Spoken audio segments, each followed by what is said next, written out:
So I'm a Bharatnatyam dancer. I was trained in Kalakshetra. Right. I joined when I was about 16, which Okay. is when I took up Bharatnatyam a little bit more seriously.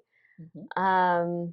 So my style is very typical of that style, Okay. but at the same time, my guru is Leela Sampson, who has a slightly different approach to the Okay. same style of Okay. dance. And so hopefully I do justice to that sort of training that I've Okay. had tomorrow. Now, is there a story or a theme tomorrow? No theme per se. I think the pieces that I'm performing tomorrow are largely based on Shiva. Okay. Okay. Because I think in terms of dance, in terms Uh-huh. of meditation, in terms of Right. spirituality, Mhm. if you think of him as a yogi, he's definitely the one who's given us the most incredible Absolutely. opportunity. Absolutely. And so the pieces that I do largely will be in that direction. Okay. Okay. Are you performing by yourself or I'm there a solo performer. I'm part Okay. of my dance teacher's dance Okay. company, Okay. but most of the time I do solo performances. Oh, that's wonderful. Now, I read a very interesting story. In some ways, I think your journey started even before you were born. I read that your parents had gone to the Kalakshetra Center, and your mother said that if I ever have a girl, I want her to learn dance here, right? That's true. I grew up learning Bharatnatyam, but Uh-huh. in a very not committed, in a very Uh-huh. casual way, like all children are. We don't Right, ever right. take anything Uh-huh. seriously, and um, I had a lot of questions. So if somebody Okay. didn't answer my question, I would get upset and I would not dance anymore, or I would not do something else. So I switched back and forth. Definitely, my education in Bharatnatyam did not start till I went to Kalakshetra. Really? At least as far as Uh-huh. my experience of it Okay. went.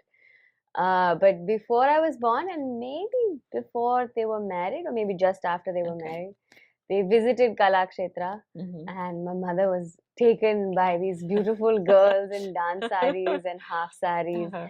cycling to college and Uh-huh. coming back. And she thought, if I ever have a girl, definitely this is where we should send her.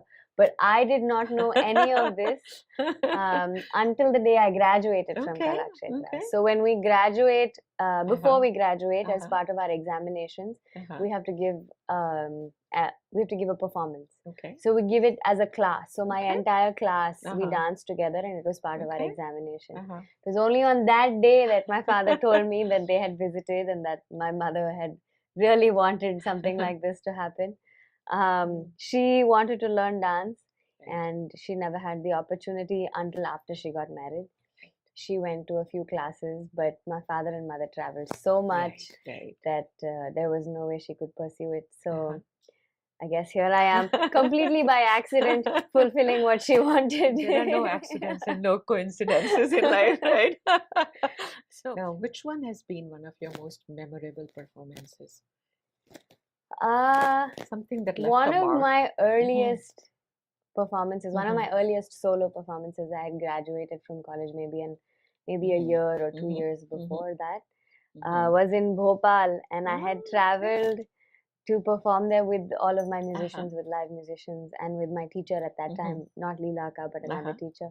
Uh-huh. And for the first time, I experienced what it was to be completely in control of everything on stage, Mhm. but at the same time to be so vulnerable because everybody's watching you and Uh-huh. every movement of yours is observed. Mhm.